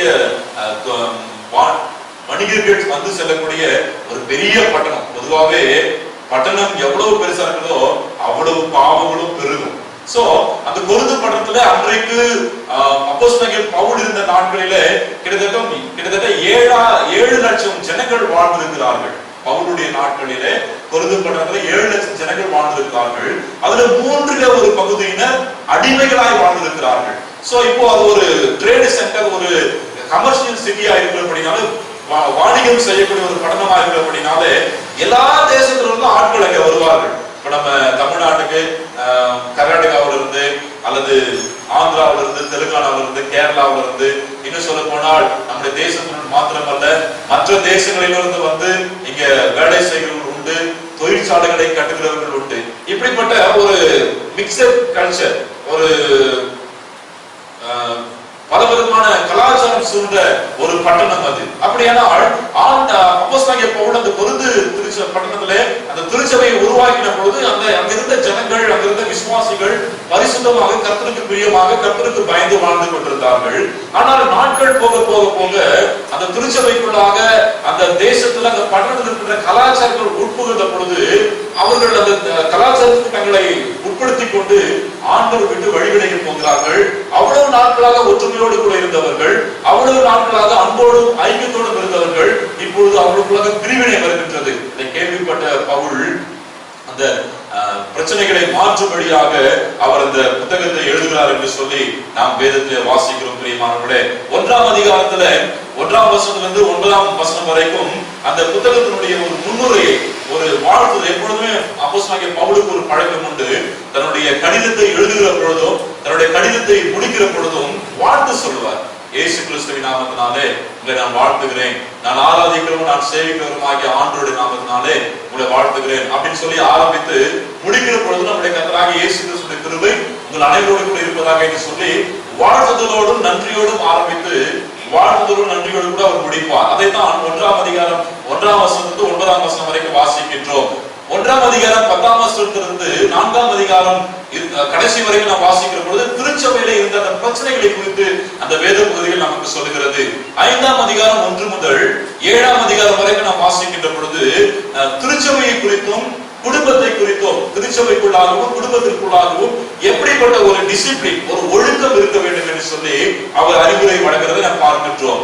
8ஆம் அதிகாரத்திலிருந்து 11ஆம் அதிகாரம் வரைக்கும் நாம் வாசிக்கின்ற பொழுது அங்கே விக்கிரகங்களுக்கு படைக்கப்பட்டது சாப்பிடுவதற்கு குறித்ததான அறிவுரைகளை அவர் வழங்குகிறதை நாம் பார்க்கின்றோம். 11ஆம் அதிகாரம் 2ஆம் வசனத்திலிருந்து 14ஆம் அதிகாரம் 14ஆம் அதிகாரம் வரைக்கும் நாம் வாசிக்கின்ற பொழுது மிக முக்கியமாக திருச்சபையில ஆராதனைகளில பங்கு பெறுகிறவர்கள் எப்படி இருக்க வேண்டும் என்று சொல்லி அவர் சொல்லுகின்றார். அதில் குறிப்பாக பெண்கள் முக்காடிட்டு இருக்க வேண்டும், ஆண்டவருடைய திருவிருந்தில எப்படி பங்கு பெற வேண்டும், பரிசுத்த ஆவியனுடைய அந்த gift of Holy Spirit, பரிசுத்த ஆவியினுடைய அந்த அபிஷேகங்கள், அந்த வல்லமைகள், அந்த தாளந்துகள் எப்படி இருக்கும் என்று சொல்லி அவர் சொல்லுகிறதை நாம் பார்க்கின்றோம். 15ஆம் அதிகாரம் முழுவதுமாக ஆண்டவருடைய பாடுகள், மரணம், அவருடைய உயிர்த்தெழுதலை குறித்து அவர் சொல்லி இருக்கின்றார். 16ஆம் அதிகாரத்தை நாம் வாசிக்கின்ற பொழுது ஊழியக்காரர்களுக்காக அவர் பணங்களை சேகரிப்பதையும் இறுதியாக அவர் வாழ்த்து சொல்லி ஜெபித்து அந்த ஆசீர்வாதத்தோடு கூட அந்த புத்தகத்தை முடிக்கிறதை நாம் பார்க்கின்றோம். இப்போ அந்த புத்தகத்துல இவ்வளவு விஷயங்கள் சொல்லப்பட்டிருக்கிறது. அதுல குறிப்பாக நாம் ஆண்டவருடைய பந்தியில பங்கு பெற போகின்ற அந்த காரியத்தை குறித்து நாம் இன்றைக்கு தியானிக்க போகின்றோம். இங்க அப்போஸ்தலனாகிய பவுல் ஆண்டவராகிய இயேசு கிறிஸ்து சிலுவையிலே அறையப்படுவதற்கு முன்பதாக இறுதியாக பஸ்கா பண்டிகையை ஆசரிக்கின்றார். இஸ்ரவேல் மக்கள் ஆசரிக்கின்ற பண்டிகைகளிலே நாம் லேவியராகமத்தின் புத்தகம் 23ஆம் அதிகாரத்துக்கு வருகிற பொழுது 3ஆம் வசனத்திலிருந்து அந்த அதிகாரம் முழுவதுமாக இஸ்ரவேல் மக்கள் ஆசரிக்கக்கூடிய, அவர்கள் கடைபிடிக்கக்கூடிய பண்டிகைகளை குறித்து ஆண்டவர் மோசேக்கு சொல்லியிருப்பார். அந்த 3ஆம் வசனத்திலிருந்து என்னென்ன பண்டிகைகள் எப்படியெல்லாம் ஆசரிக்க வேண்டும், எந்த தேதியில எந்த மாதத்துல எப்படி அதை நாம் கொண்டாட வேண்டும் என்று சொல்லி அங்க ஆண்டவர் மோசேக்கு அந்த அறிவுரைகளை வழங்கியிருப்பார். லேவியராகமத்தின் புத்தகம் 23ஆம் அதிகாரத்துல நாம் பார்க்க முடியும். அப்படி அவர்கள் அந்த பண்டிகையில முதலாவது வரக்கூடிய பண்டிகை, அதாவது கூடார பண்டிகை என்று சொல்லி ஒன்று இருக்கும், பஸ்கா பண்டிகை இருக்கும், அப்புறம் இன்னொரு பண்டிகை அதாவது புளிப்பில்லாத அப்ப பண்டிகை ஒன்று இருக்கும், அப்புறம் பாவ நிவாரண பலி செலுத்துகின்ற பண்டிகை, முதலாவது தோட்டத்துல விளைகின்ற கனிகளை கொண்டு போய் வைக்கின்ற, அதாவது நம்ம அரிப்பின் பண்டிகை என்று கொண்டாடுகிறோம். இப்படி ஒரு 7 பண்டிகைக்கு மேலாக அங்கே சொல்லப்பட்டிருக்கும் பெந்தேகோஸ்தே பண்டிகை என்று சொல்லி. அதுல முதலாவது வருகின்றது the festival of Passover, அதாவது பஸ்கா பண்டிகை. இப்போ இங்க ஆண்டவர் சிலுவைக்கு போவதற்கு முன்பதாக அந்த பஸ்கா பண்டிகையை ஆசரிக்கிறதை பார்க்கின்றோம். சீடர்களை சொல்லுகின்றார், நீங்க போய் மேல் வீட்டு அறையில பஸ்கா பண்டிகையை ஆயுதம் பண்ணுங்கள் என்று சொல்லி. இது பழைய ஏற்பாட்டினுடைய முறைமைகள். பழைய ஏற்பாட்டில் சொல்லப்பட்டிருக்கிறது. நாம் சென்று சொன்னது போல லேவியராகமத்தின் புத்தகத்திற்கு நாம் வருகின்ற பொழுது, லேவியராகமத்தின் புத்தகம் 23ஆம் அதிகாரத்துக்கு நாம் வருகின்ற பொழுது அங்கே ஆண்டவர் சொல்லுகின்றார், முதலாவது வருகிற பஸ்கா பண்டிகை. பஸ்கா பண்டிகை என்றால் என்ன? இஸ்ரவேல் ஜனங்கள் எகிப்து தேசத்தை அடிமையா இருந்த பொழுது ஆண்டவர் அவர்களை அங்கிருந்து வெளியே கொண்டு வருவதற்கு அவர் சித்தமாகின்றார். அப்போ வெளியே அவங்க வரதுக்கு முன்பதாக பல அற்புதங்கள், அடையாளங்கள் அங்கே செய்யப்படுகின்றது. அதுல பாத்தீங்க அப்படின்னா ஒவ்வொரு அற்புதங்களுக்கும் செய்யப்படுகின்ற பொழுது இறுதியாக 10வது வாதை, அந்த 10வது அற்புதம் என்று சொல்கின்ற பொழுது தலைப்பிள்ளை சங்காரம். ஆண்டவர் தம்முடைய ஒரு டைம் பிரசங்கத்துல சொல்லியிருக்கிறேன், ஆண்டவர் தம்முடைய பிள்ளைகளை ஆசீர்வதிக்க விரும்பினால் யாரை கொன்றும் செய்வார். அது அவருடைய விருப்பம். கேள்வி கேட்கறதுக்கான வாய்ப்பே கிடையாது. தம்முடைய பிள்ளைகளை ஆசீர்வதிக்க வேண்டும், தம்முடைய பிள்ளைகளுக்கு நன்மை செய்ய வேண்டும், தம்முடைய பிள்ளைகளுக்கு சுகம் கொடுக்க வேண்டும் என்று கர்த்தர் நினைத்தால் யாரை கொன்றாகிலும் கர்த்தர் செய்வார். அப்போ இது பாருங்க, கடைசியாக தலைப்பிள்ளை சங்காரம் வருகிறது. ஆண்டவர் சொல்றாரு மோசே கிட்ட, அதை எப்படி நீங்க அனுசரிக்க வேண்டும் என்று சொல்லி அங்கே ஆண்டவர் சொல்லுகிறதை நாம் வாசிக்க முடியும். நாம அதை எங்க வாசிக்கலாம் அப்படின்னா யாத்ராகமத்தின் புத்தகம் 12ஆம் அதிகாரத்துக்கு வருகிற பொழுது நம்ம இங்கே வாசிக்க முடியும். ஆண்டவர் சொல்றாரு, அந்த அதிகாரம் முழுசா வாசித்தீங்கன்னா எப்படி அதை ஆசரிக்க வேண்டும் என்று சொல்லி ரொம்ப அழகா சொல்ல, எப்படி உட்காரணும், என்ன ட்ரெஸ் போட்டுக்கணும், என்ன மாதிரி அந்த பண்டிகை எத்தனை பேர் ஆசரிக்க வேண்டும், அப்படி அழகா அந்த குறித்து சொல்லியிருப்பாங்க. அப்போ ஒரு ஆட்டுக்குட்டியை எடுத்து குடும்பத்துல இருக்கிறவங்களுக்கு தேவையான அளவுக்கு, இல்லைன்னா அது அதிகமா குறைவா இருக்கிறீங்கன்னாக்கா பக்கத்து வீட்டை சேர்த்துக்கலாம். அப்படி அதனுடைய நிலைக்கால், அந்த ரத்தத்தை நிலைக்கால்கள் வீட்டின் வாசல்களில பூச வேண்டும். நடுராத்திலே சங்காரத்துவதற்கு போகுமா எகிப்து தேசம் முழுவதுமாக. இந்த நிலைக்கால்களிலே எங்கெல்லாம் ரத்தங்கள் பூசப்பட்டிருக்கிறதோ அந்த வீட்டை கடந்து போய்விடுவான். இல்லைன்னா வீட்டில் இருக்கிற முதல் பிள்ளைகள் சங்காரம் என்று சொல்லி அன்றைக்கு ஆண்டவர் நம்முடைய மக்களை விடுதலை பண்ணி கொண்டு வருவதற்காக எகிப்து தேசத்தில் இருக்கின்ற முதல் தரமான அது பயிர் வகைகளாக இருந்தாலும் சரி, மிருக ஜீவங்களாக இருந்தாலும் சரி, ஆண் மனிதர்களிடத்துல இருந்தாலும் சரி, தலைப்பிள்ளை முதல் பிறந்த எல்லாத்தையும் அழித்து போட்டார். அதனால அதை நீங்க ஒவ்வொரு நாளும் ஒவ்வொரு வருஷமும் நினைவு கூறணும். அந்த பஸ்கா பண்டிகையை நினைவு கூற வேண்டும். இது உங்களை விடுதலை பண்ணி கொண்டு வருவதற்காக செய்யப்பட்ட ஒரு காரியம். உங்களை எகிப்து தேசத்திலிருந்து அடிமைத்தனத்திலிருந்து பாவத்திலிருந்து விடுதலை பண்ணி கொண்டு வந்த ஒரு காரியம் என்பதை நீங்களும் உங்கள் பிள்ளைகளுக்கு சந்ததி சந்ததியாய் அது வர வேண்டும் என்று சொல்லி அந்த பஸ்கா பண்டிகையை ஆசரிக்கின்றதை குறித்து ஆண்டவர் அங்கே மோசேக்கு கட்டளையிட்டார் என்று சொல்லி நம்ம வேதத்தில் வாசிக்கிறோம். பஸ்கா பண்டிகையானது அது பாவத்திலிருந்து நமக்கு விடுதலை கொடுக்கின்ற ஒரு பண்டிகை. எகிப்து தேசத்தில் அடிமையாய் கிடந்த எபிரேயர்கள் அங்கிருந்து விடுதலையாக்கப்பட்ட அந்த அடிமைத்தனத்திலிருந்து விடுதலையாக்கப்பட்ட ஒரு நினைவு கூறுகின்ற ஒரு பண்டிகை. 1 கொரிந்தியர் 5ஆம் அதிகாரம் 7ஆம் வசனத்துல அது பாவத்திலிருந்து நமக்கு விடுதலை கொடுத்த ஒரு பண்டிகை என்று சொல்லி நாம் வாசிக்கின்றோம். இதை எப்படி நாம் அனுசரிக்க வேண்டும் என்று சொல்லி யாத்திராகமத்தின் புத்தகம் 12ஆம் அதிகாரம் 3 - 11 வசனங்கள் சொல்லப்பட்டிருக்கிறது. அப்போ நம்மை அடிமைத்தனத்திலிருந்தோ பாவத்திலிருந்தோ விடுதலையாக்கி கொண்டு வரும்படியாக ஒரு பெரிய விலை கிரயம் கொடுக்கப்பட்டிருக்கிறது. அதை ஒரு நாள் நாம் மறந்து போகக்கூடாது என்பதற்காகத்தான் வருட வருடம் இதை நீங்கள் உங்களுடைய தேசத்துல, உங்களுடைய பட்டணத்துல, உங்கள் சபைகளிலே இதை நீங்கள் கொண்டாட வேண்டும் என்று சொல்லி பஸ்கா பண்டிகையை ஆண்டவர் அன்றைக்கு இஸ்ரவேல் மக்களுக்கு ஏற்படுத்தி கொடுத்தார். அதனுடைய தொடர்ச்சி தான் ஆண்டவராகிய இயேசு கிறிஸ்து சிலுவைக்கு போவதற்கு முன்பதாக தன்னை பஸ்கா ஆட்டுக்குட்டியாக ஒப்பு கொடுத்த ஒரு காரியம் தான் இந்த ஆண்டவருடைய திருவிருந்துல பங்கு கொடுக்கின்ற காரியம். ஆண்டவருடைய திருவிருந்துல பங்கு கொடுக்கிற பொழுது நாம் அவர் அந்த பிற்கின்ற அப்பமும் அந்த நாம் பருகின்ற அந்த திராட்சை ரசமும் ஆண்டவருடைய உடலாகவும் அவர் நமக்காக சிந்திய ரத்தமாகவும் நாம் நினைத்து கொண்டு அதை நாம் உட்கொள்கிற பொழுது உண்மையாகவே என்னுடைய பாவங்கள், சாபங்கள், என்னுடைய ரோகங்கள், என்னுடைய எல்லா விதமான வியாதிகளும் மறைந்து நான் மீண்டுமாக என்னுடைய ஆவிக்குரிய வாழ்க்கையிலே முன்னேறுகிறேன் என்கின்றதான அந்த ஒரு எண்ணம் நமக்கு வருகிறது. ஆகையால்தான் ஆண்டவர் அதை என்னை நினைவு கூறும்படி இதை செய்யுங்கள் என்றார். நீங்கள் இதை அனுசரிக்கிற பொழுதெல்லாம் நான் உங்களுக்காக கல்வாரி சிலுவையில் அடிக்கப்பட்டேன், நான் உங்களை பாவத்திலிருந்தும் சாபத்திலிருந்தும் மீட்டெடுக்கும்படியாக என் ரத்தத்தையே நான் கொடுத்தேன் என்று சொல்லி ஒவ்வொரு முறையும் என்னுடைய பாடுகளையும் மரணத்தையும் என்னுடைய உயிர்த்தெழுதலையும் நான் மீண்டும் வருவேன் என்பதை நினைவு கூறும்படி இதை செய்யுங்கள் என்று சொல்லி ஆண்டவர் நமக்கு கற்றுக் கொடுத்திருக்கின்றார். பிரியமானவர்களே, அப்போ ஆண்டவரை நினைவு கூறும்படியான காரியங்களை நாம் செய்கின்ற பொழுதுதான் ஆண்டவர் நம்மை நினைத்து நமக்கு நன்மை உண்டாக ஆசீர்வதிப்பார். அல்லேலூயா.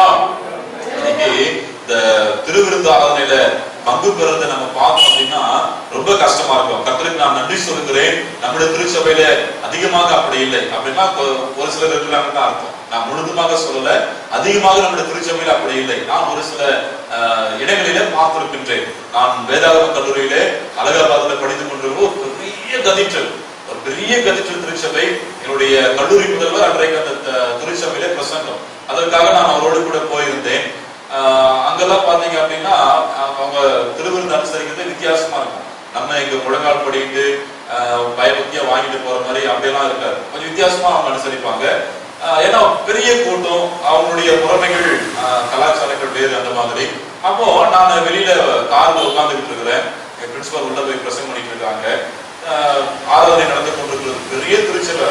அட் டைம்ல குறைந்தது ஒரு 1000 பேர் அந்த சபையில உட்காரலாம். அவ்வளவு பெரிய திருச்சபை. வெளியில பாத்தீங்க அப்படின்னாக்கா ஒரு 2-3 பேர் சேர்ந்து கப்பு கப்பு கப்புன்னு அடிச்சுட்டு இருக்காங்க. நான் யாரும் அப்படின்னு நினைச்சுக்கிட்டு இருக்கிறேன். அப்ப திருவிருந்து ஆரம்பிச்ச உடனே டப்புன்னு அணைச்சிட்டு உள்ள ஓடி போயிட்டு முட்டி போட்டு திருவிருந்து ஆராதனை ரொம்ப வேதனையா இருந்தது. நான் வரும்போது எங்க பிரின்சிபால்கிட்ட பேசியிருந்தேன், என்னன்னா இது இப்படி இருக்காங்க அப்படின்னு சொல்லிட்டு. இங்க தெய்வ பயமும் கிடையாது, ஆலயத்தை குறித்தான பயமும் கிடையாது. பெயருக்காக தங்களுடைய அந்தஸ்துக்காக அவங்க இப்போ சர்ச்சைக்கு போயிட்டு வராங்க தம்பி அப்படின்னு சொல்லி அவங்க சொன்னது ரொம்ப மனதை பாதித்தது. நிறைய இடங்களிலே அதை நான் பார்த்திருக்கின்றேன். இன்றைக்கு திருவிருந்து கர்த்தருடைய பந்தியில ஆண்டவருடைய பாடுகள், மரணம் அல்லது என்னை பாவத்திலிருந்து மீட்டெடுத்த ஒரு நிகழ்வு என்பதை மறந்து ஒரு கடமைக்காக, சடங்காச்சாரத்திற்காக, அதை ஒரு முறைமையாக கிறிஸ்துவ குடும்பத்துல பிறந்தோம் அல்லது மற்ற சமயத்திலிருந்து ஆண்டவரை ஏற்றுக்கொண்டு ஞானஸ்தானம் பெற்றோம், அதனுடைய ஒரு தொடர்ச்சியாக தான் இந்த திருவிருந்தாளர்களை பங்கு கொள்ள வேண்டும் என்று சொல்லி அப்படியாய் ஒரு சரியான அந்த எண்ணம் இல்லாதபடிக்கு இந்த கர்த்தருடைய பந்தியில பங்கு பெற்றுக் கொண்டிருக்கிற மக்களை நாம் அதிகமாய் பார்த்து கொண்டிருக்கிறோம். வாரம் ஃபுல்லா பேசுற வார்த்தையெல்லாம் பயங்கரமா இருக்கு. உலகத்தாருக்கும் நமக்கும் சம்பந்தமே, அதாவது தொடர்பே, அதாவது ஒற்றுமையே இல்லாத அளவுக்கு அவங்களும் நாம ஒரே மாதிரி தான், வித்தியாசமா இருக்காது. அவங்கள மாதிரி தான் நம்ம பேசியிருப்போம், அவங்க என்னென்ன செய்யறாங்க அதை தான் நம்மளும் செஞ்சிருப்போம் இல்லையா? ஆற்றுல ஒரு கால் சேற்றுல ஒரு கால் போலதான் நம்ம வாழ்ந்துருப்போம். இன்னும் சொல்ல போனா ஒரு சிலர்லாம் குடிச்சிருப்பாங்க, ஸ்மோக் பண்ணிருப்பாங்க, பொண்டாட்டி அடிச்சிருப்பாங்க, கணவர் அடிச்சிருப்பாங்க, தகாத வார்த்தைகளை பேசியிருப்பாங்க. ஆனா அன்னைக்கு மாத்திரம் பார்த்தாக்கா பரிசுத்தமா பயபக்தியா இருக்கிற மாதிரி வந்து திருவிருந்தம் அவங்க என்ன செய்றாங்கன்னா, திருவிருந்துல பங்கு பெற்றோம்னா பாவம்லாம் மன்னிக்கப்படுறது, நம்ம பரிசுத்தம் ஆயிடணும் அப்படின்னு நினைச்சு திரும்ப போய் பாவத்தை செய்ய ஆரம்பிச்சிருக்காங்க. இல்ல, துணிகரமாக நான் கர்த்தருடைய சமூகத்துக்கு வந்தோம் அப்படின்னா ஆண்டவர் அடிச்சு போட்டுருவார். வேதத்தை நிறைய பேர் அப்படி மறித்து இருக்கிறார்கள். ஏன் நம்ம வாசிக்க கேட்ட 1 கொரிந்தியர் 16:25 பிற்பாடு நாம் வாசித்தோமானால், அந்த கர்த்தருடைய பந்தியிலே நாம் தகுதி இல்லாமல் போய் நிற்போமானால் ஆண்டவர் நம்மை அடித்து போடுவார், அது நமக்கு ஆபத்தை கொண்டு வரும் என்று சொல்லி இந்த வார்த்தை நமக்கு சொல்லி இருக்கிறது. நாம் கர்த்தருடைய சமூகத்துக்கு வருகிற பொழுதெல்லாம், கர்த்தருடைய பந்தியிலே பங்கு பெறுகிற பொழுதெல்லாம் நாம் எதை நினைத்துக் கொண்டிருக்கின்றோம்? என்னை நினைவு கூறும்படி இதை செய்யுங்கள் என்று சொல்லி ஆண்டவர் சொல்லியிருக்கிறாரே. Do this to remember me. என்ன நினைத்துக் கொள்ளுங்கள். நம்முடைய சிந்தனைகளும் நம்முடைய நினைவுகளும் எதை குறித்து இருக்கிறது கொஞ்சம் யோசித்து பாருங்க பிரியமானவர்களே. நம்ம எப்படி கர்த்தருடைய பந்தியை ஆசரிக்க வேண்டும் என்று சொல்லி அப்போஸ்தலனாகிய பவுல் சொல்லியிருக்கிறார் என்றால் நாம் வாசிக்கலாம். 11:26 சொல்கிறது, நாம் கிறிஸ்துவின் பாடுகள், மரணம், உயிர்த்தெழுதல் என்ற அந்த சிந்தனையோடு கூட நாம் கர்த்தருடைய சமூகத்துல, அந்த கர்த்தருடைய பந்தியில அவரை நினைவு கூர்ந்து நாம் பங்கு பெற வேண்டும் என்று சொல்லி அந்த வசனம் நமக்கு சொல்கிறது. 11:27 பயத்தோடும் பக்தியோடும், அபாத்திரராய் அல்ல, தகுதியற்றவராய் அல்ல. எப்படி போனாலும் பாஸ்டர் கொடுத்துருவாரு தானே, அதனால ஒண்ணும் பிரச்சனை இல்ல, பாஸ்டர் கொடுத்துருவாரு, பாவம் அவரும் சாபத்தை சம்பாதிச்சுக்கிறாரு, உங்களுக்கும் சாபம். பயத்தோடும் பக்தியோடும் நாம் ஆண்டவரை நினைவு கூறும்படி இதை செய்ய வேண்டும். 11:28 நம்மை நாமே சோதித்தறிய வேண்டும். Self examination. நம்மை நாமே சோதித்தறிந்து, ஒருவேளை இதுவரைக்கும் நான் என்னென்ன குற்றங்களை செய்திருக்கின்றேன், அதை பல நேரங்களில் நம்ம என்ன நினைச்சுக்கிறீங்களா, நம்ம ஆண்டவர் நம்ம கிருபையாய் மன்னிக்கிறத நம்ம கிராண்டா எடுத்துக்கிறோம், அதை ஒரு அட்வான்டேஜா எடுத்துக்கிறோம். பரவாயில்ல, நம்ம என்ன தப்பு செஞ்சாலும், என்ன பேசினாலும், என்ன துணிகரமான காரியத்தை செஞ்சாலும், ஞாயிற்றுக்கிழமை போய் கோயில்ல உழுதுட்டு ஆண்டவரே நான் மன்னிச்சுன்னு சொல்லிட்டாக்கா, பாவரிக்கு ஜெபத்தை பண்ணிட்டாக்கா அவர் மன்னிச்சிடாரு அப்படின்றது உண்மைதான். ஆனா பாவங்களை விட்டு விடுகிற பொழுது தான் இறக்கும். மீண்டும் மீண்டும் மீண்டும் அதை செய்து துணிகரமாய் செய்து கொண்டிருக்கிறவர்கள் தண்டனைக்கு உட்படுத்தப்படுவார்கள். நம்மை நாமே சோதித்தறிந்து கர்த்தருடைய பந்தியில நாம் பங்கு பெற வேண்டும் என்று சொல்லி வேதம் சொல்கிறது. அப்போஸ்தலனாகிய பவுலுடைய நாட்களிலே ஒவ்வொரு முறையும் அந்த திருவிருந்து ஆராதனை கொடுக்கின்ற பொழுது சபையில சோறு போடுவாங்களாம், சாப்பாடு போடுவாங்களாம். அப்போ பாத்தீங்க அப்படின்னாக்கா எல்லாருமே கொஞ்ச நாட்களுக்கு முன்பதாக ஒற்றுமையோடு கூட இருந்தார்கள். எல்லாரும் உட்கார்ந்ததுக்கு அப்புறம் தான் எல்லாருமே சாப்பிடுவாங்களாம். ஆனால் எப்பொழுது கொருந்து படத்துக்குள்ளாக மற்ற கலாச்சாரங்கள் வாணிபத்தினாலே மற்ற மக்கள் வந்து போனார்களோ, அவங்களுடைய கலாச்சாரங்களை எல்லாம் இவர்கள் அடாப்ட் பண்ணாங்களோ, அதுக்கப்புறம் திருச்சபைக்குள்ள ஒற்றுமை இல்லை, திருச்சபைக்குள்ள அன்பு இல்லை, திருச்சபைக்குள்ள ஐக்கியம் இல்லை. இப்பொழுது உலகத்தில் இருக்கிற அத்தனை பாவங்களும் திருச்சபைக்குள்ளாக வந்து விட்டது. இப்பொழுது யாரும் யாருக்காகவும் வெயிட் பண்றதே கிடையாது, யாரும் யாரை குறித்து கவலைப்படுறதே கிடையாது.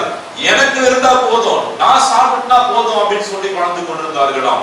அதை கண்டித்து தான் அவர் சொல்லுகின்றார் 11:33 உங்களுக்குள்ளாக இருக்கின்ற அந்த ஒற்றுமை, உங்களுக்குள்ளாக இருக்கின்ற அந்த ஐக்கியம், அந்த அன்பு மீண்டும் நிலைநாட்டப்பட வேண்டும் என்று சொல்லி, ஒருத்தருக்காக ஒருத்தர் நீங்கள் காத்திருங்கள் என்று சொல்லி அவர் சொல்லுகிறதை நாம் வாசிக்கின்றோம். பிரியமானவர்களே, கர்ப்பான தேவனுடைய பிள்ளைகளே, என்னை நினைவு கூறும்படி இதை செய்யுங்கள் என்று சொல்லி ஆண்டவர் சொல்லியிருக்கிறாரே. ஒவ்வொரு முறையும் நாம் கர்த்தருடைய பந்தியிலே அந்த அப்பத்தை உட்கொள்கிற பொழுதும், திராட்சை ரசத்தை உட்கொள்கிற பொழுதும், எனக்காக, என்னுடைய பாவத்திற்காக, பாவ சாப வாழ்க்கையிலிருந்து என்னை விடுதலை பண்ணி கொண்டது ஆண்டவருடைய பாடுகள், மரணம், என் ஆண்டவருடைய உயிர்த்தெழுதல், அவர் திரும்ப வருவார் என்பதை நாம் நினைப்போமானால் நிச்சயமாக துணிகரமான பாவங்களுக்கு நாம் இடம் கொடுக்கவே மாட்டோம்.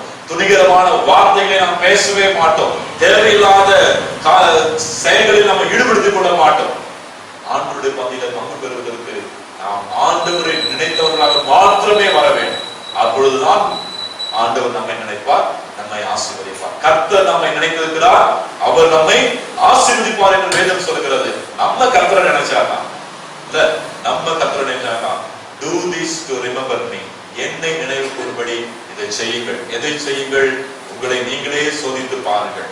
என்னுடைய பாடுகள், மரணம் இவற்றின் ஞாபகம் என்பதை நினைத்து பாருங்கள்.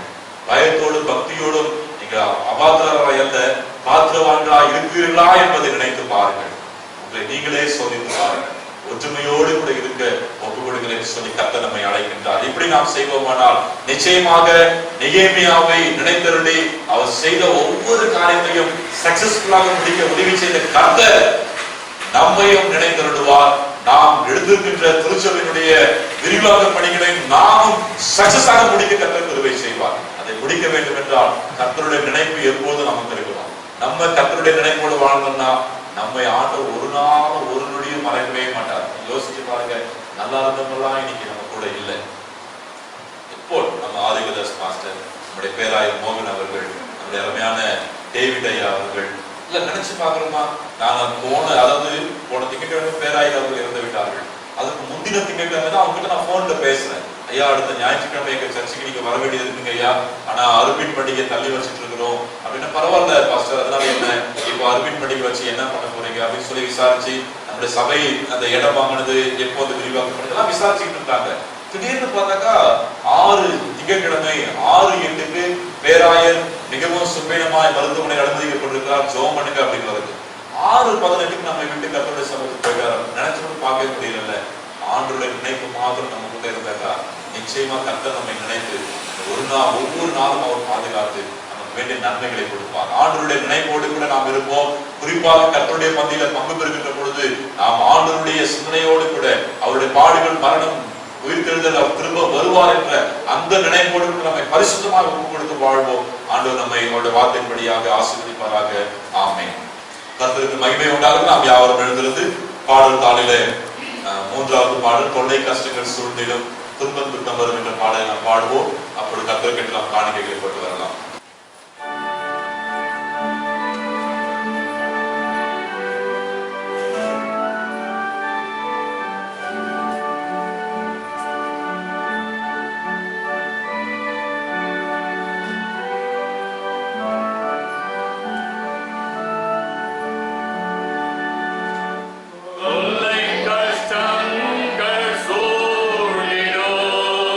துன்பம் துக்கம் வரும்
ஜெபம் செய்வோம்.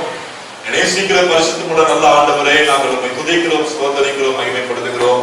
எப்பொழுதும் எங்களை நினைக்கிறவராகவும், எங்களை விசாரிக்கிறவராகவும், எங்களை நேசிக்கிறவராகவும், எங்களை அற்புதமாய் இந்த 17 நாட்கள் நடத்தி கொண்டு வந்து அப்பா இந்த 18வது நாளில் சமூகம் இருக்கும்படியாக கொஞ்ச நேரம் உடைய சமூகத்தில் நாங்கள் உண்மை ஆராதிக்கும்படியாக என் பாராட்டின கிருபைகளுக்காக நன்றி சொல்லுகிறோம். அப்பா ஆரம்பம் முதல் முடிவு வரைக்கும் பாடல் வேளைகள், வேத வாசிப்பு, துதி, ஆண்டவரே ஜெப வேளைகள், ஆராதனைகளுடைய ஆண்டவரே அப்பா பிரசன்னுடைய வார்த்தைகளை கேட்கிற நேரங்கள், இப்படி ஒவ்வொரு பகுதிகளிலேயும் பிரசன்னம் எங்களை நிறைந்ததற்காக நன்றி சொல்லுகிறோம். நீர் எங்கள் மத்தியிலே இருக்கிற உணர்வை எங்களுக்கு தந்தபடியா நாங்கள் உண்மை நன்றியோடு துதிக்கிறோம், ஸ்தோத்திரிக்கிறோம் ஐயா. ஆண்டவரே என் தேவனே, எனக்கு நன்மை உண்டாக என்னை நினைத்ததும் என்று சொல்லி அன்றைக்கு நெகேமியா அவருடைய சமூகத்தில் ஜெபித்தது போல இதோ நாங்களும் எங்கள் திருச்சபை மக்களும் எங்கள் தேவனே எங்களை நினைத்து எங்களுக்கு நன்மை உண்டாக எங்களை நினைத்ததும் என்று சொல்லி எங்களை நாங்கள் ஒப்புக் கொடுக்கிறோம் ஐயா.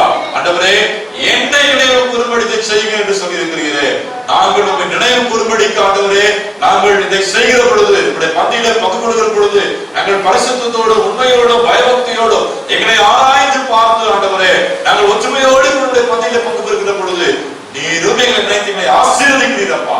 அதற்காக நன்றி சொல்கிறோம். எங்களுக்குள்ளாக இருக்கக்கூடிய அசுத்தங்கள், எங்களுக்குள்ளாக இருக்கின்ற ஆண்டவரே இன்னும் கர்த்தருக்கு பிரியமில்லாத காரியங்கள், இன்னும் எங்களுக்குள்ளாக இருக்கின்ற வேற்றுமைகள், எங்களுக்குள்ளாக இருக்கின்ற பொறாமைகள், எங்களுக்குள்ளாக இருக்கின்ற பெருமைகள், எங்களுக்குள்ளாக இருக்கின்ற இப்படி கர்த்தருக்கு விரும்பாத எல்லா அசுத்தங்களில் இருந்தும் எங்களுக்கு விடுதலை கொடுக்கும்படியா நாங்கள் செபிக்கிறோம். ஆண்டவரே வஸ்கா ஆட்டுக்குட்டி ஆகிய நீரே எங்களுக்கு அடிக்கப்பட்டு உம்முடைய வெளியேறுகின்ற ரத்தத்தினாலே பாவ சாபங்களிலிருந்து விடுதலை கிடைத்தது. நாங்கள் பரிசுத்தத்தோடு விடுதலையோடு உம்மை ஆராதிக்கிறோம் என்ற அந்த உணர்வு ஒவ்வொரு நொடியும் எங்களுக்கு இருக்கட்டும் சுவாமி. அந்த நினைப்பு எங்களுக்கு இருக்கட்டும் ஐயா. எங்களை ஒப்புக் கொடுக்கிறோம். வந்திருக்கிற ஒவ்வொருத்தருக்காக நன்றி சொல்கிறோம். கர்த்தருடைய பிள்ளைகள் பலதரப்பட்ட குடும்ப சூழ்நிலையிலிருந்து பலதரப்பட்ட மனநிலைமையோடு கூட வந்திருக்கிறார்கள் ஐயா. அந்த பிள்ளைகளுக்கு சமாதானத்தோடும் சந்தோஷத்தோடும் ஆண்டவருடைய ஆசீர்வாதத்தை பெற்றுக் கொண்டவர்களாக நீர் அனுப்பும்படிக்கு நாங்கள் செபிக்கிறோம் ஐயா. இந்த நாளில் கூட எங்களோடு கூட அப்பா இந்த ஆராதனை வேளையில வீடுகளில் அமர்ந்து ஆராதிக்கின்ற அல்லது இந்த காணொலி மூலமாக எங்களை சேர்ந்து உண்மை ஆராதிக்கிற நியாயமான காரணங்களால் தடைகளால் வர முடியாது இருக்கிற ஒவ்வொரு பிள்ளைகளுக்கும் இன்றைக்கு இந்த ஆராதனை மூலமாக நாங்கள் பெற்றுக்கொண்ட இதே நன்மைகள் ஆசீர்வாதங்கள் பிள்ளைகளுக்கு சென்றடையா நாங்கள் செபிக்கிறோம். ஆண்டவரே உமக்கு நன்றி சொல்லுகிறோம். நாங்கள் கொடுத்த காணிக்கைக்காக ஸ்தோத்திரம் அப்பா. இது நீர் எங்களுக்கு கொடுத்தது ஆண்டவரே. உங்களுடைய கரத்திலிருந்து வாங்கி நாங்கள் உமக்கே எங்களால் முடிந்தது திருப்பி கொடுத்திருக்கிறோம். இது உங்களுடைய ஊழியத்தில் பயன்படுகிற பொழுது வரக்கூடிய எல்லா நன்மைகளும் ஆத்தும ஆதாயங்களும் ஆசீர்வாதங்களும் பிள்ளைகளுடைய ஒவ்வொருத்தருடைய கரத்தின் கிரியைகளிலும் வந்து படிக்கும்படியாக நாங்கள் செபிக்கிறோம், ஸ்தோத்திரிக்கிறோம். தொடர்ந்து கிருபையின் பிரசன்னம் எங்களை இந்த வாரம் முழுதும் எங்களோடு கூட வரட்டும் ஐயா. எங்களுடைய ஊழியங்கள், எங்களுடைய வேலைகள், எங்களுடைய குடும்ப காரியங்கள், எங்களுடைய போகிற வருகையில தொடர்ந்து நீர் எங்களோடு கூட இருந்து நடந்தபடியாய் இயேசு ரட்சகர் மூலமாய் எங்களை தாழ்த்தி ஒப்பு கொடுத்து செபிக்கிறோம் எங்கள் பரிசுத்தமுள்ள நல்ல பிதாவே, ஆமென். நம்முடைய கர்த்தராகிய இருக்கிற இயேசு கிறிஸ்துவின் கிருபை, பிதாவாகிய தேவனின் அன்பு, பரிசுத்த ஆவியினுடைய ஐக்கியம், சமாதானம், பாதுகாப்பு, சுகபலன், ஆரோக்கியம் நம் அனைவரோடு கூட ஆண்டவருடைய வருகை மட்டும் இருந்து காத்து நடத்துவதாக. ஆமென்.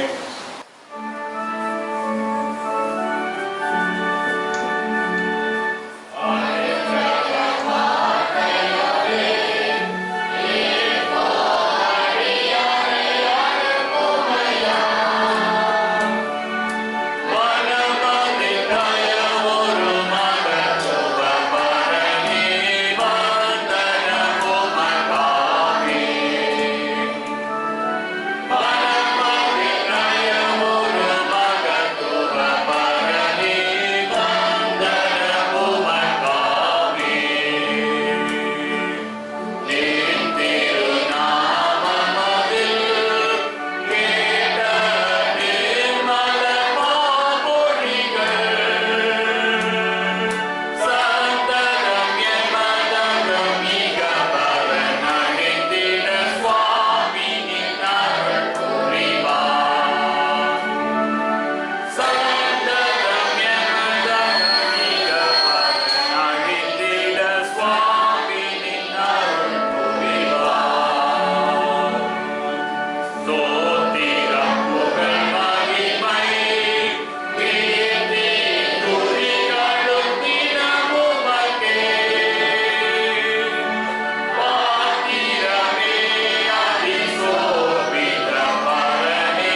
உங்களோடு இருப்பாராக. சமாதானத்தோட போக கடவோம். ஹல்லேலூயா, ஹல்லேலூயா, ஹல்லேலூயா. எல்லாருக்கும் ஸ்தோத்திரம். சற்று ஆஸ்வதிப்பாராங்க.